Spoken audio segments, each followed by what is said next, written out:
Thanks, guys. I'm here with Josh Eastern of the Indiana Daily Student and of the Big Ten Network. After Indiana and Butler drew here after extra time, took them 110 minutes to find a 0-0 final. And Josh, what did you really see out of the matchup? Well, it was a game where it didn't really look like we were going to get a goal unless somebody made a mistake or somebody just made an outstanding play. It just wasn't that type of game here tonight.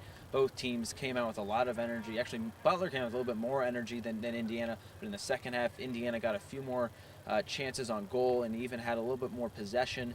But still, at the end of the day, Coach Yeagley said it was probably their worst performance of the season. And if that's their worst performance of the season, it's still another shutout, and they still will probably stay up there atop the college soccer rankings. Now, something we personally were talking about a lot prior to this matchup is kind of how Indiana lacked any adversity this season. Yeah. They really haven't been challenged that much, and we haven't been able to see how they would respond to adversity. Here, team could not find the back of the net for 110 minutes. Do you think that's something to be concerned about? I don't think it is. I think Butler came out tonight and they really had a good game plan. They were high pressing up the pitch. Indiana had some trouble just kind of in the midfield connecting a few passes. And it was just kind of a struggle for them throughout.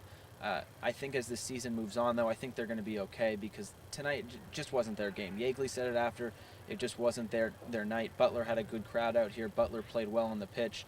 But in the end, this game doesn't hurt Indiana all that much. It's the fifth time in 5 seasons these teams have been to extra time. So all in all, not a terrible result for the Hoosiers.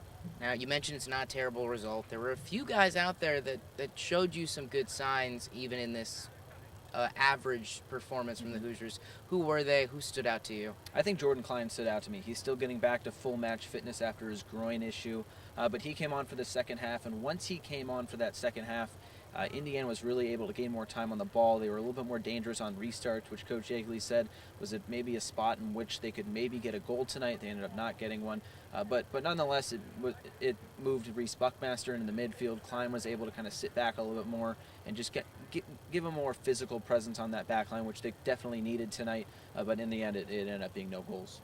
Now, Indiana maintaining that shutout streak again for another game. We look forward, though. What's the outlook for these last 2 matchups? Well, it's 2 Big Ten matches. In Indiana, they're sitting at 14 points right now.